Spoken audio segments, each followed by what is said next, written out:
ইচ্ছা করছে নিজের চুল নিজে ছিঁড়ে ফেলি। ভাই ঘুমের ওষুধ খেয়ে ঘুমায় নাই, ছবি দেখে ঘুমায় গেছি। টাকা ফেরত চাই। খুবই ফালতু। প্রিন্সে যে শূন্যতাটা আমরা অনুভব করেছিলাম, রকস্টার সেটা পূর্ণ করে দিয়ে গেছে। ভালো ভাইয়া। ভাই কেমন লাগছে? মোটামুটি চলে ভাই, চলে। Super duper. এই ধরনের সিনেমা বাংলাদেশে খুব কম হয়। অ্যামেজিং, অসাধারণ।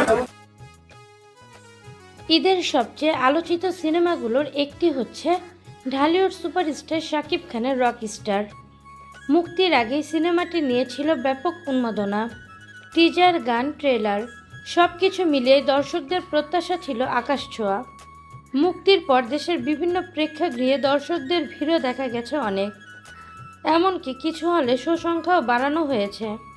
তবে সিনেমাটি নিয়ে এখন সামাজিক যোগাযোগ মাধ্যমে চলছে তুমুল আলোচনা ও বিতর্ক। সমালোচকদের একটি বড় অংশের অভিযোগ, সিনেমার গল্প ও চিত্রনাট্য তাদের প্রত্যাশা পূরণ করতে পারেননি। ফেসবুকের বিভিন্ন পোস্ট, রিভিউ গ্রুপ এবং মন্তব্যের ঘরে দেখা যাচ্ছে মিশ্র প্রতিক্রিয়া। কেউ কেউ হতাশা প্রকাশ করে বলেন সিনেমা দেখার টাকা ফেরত চাই, আবার কেউ কেউ হল থেকে বের হয়ে থুথু দিয়েছেন যে এটা কি দেখলাম। তারা আরও শক্তিশালী গল্প আশা করেছিলেন।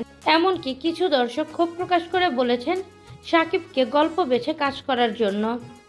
অন্যদিকে কেউ কেউ বলছে এই সিনেমায় শাকিব খানের নতুন লুক, গান এবং পর্দার উপস্থিতি দারুণ লেগেছে।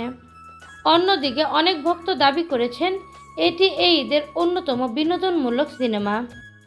বিভিন্ন সংবাদ মাধ্যমের প্রতিবেদনেও বলা হয়েছে রকস্টার নিয়ে দর্শকদের মধ্যে মিশ্র প্রতিক্রিয়া দেখা যাচ্ছে।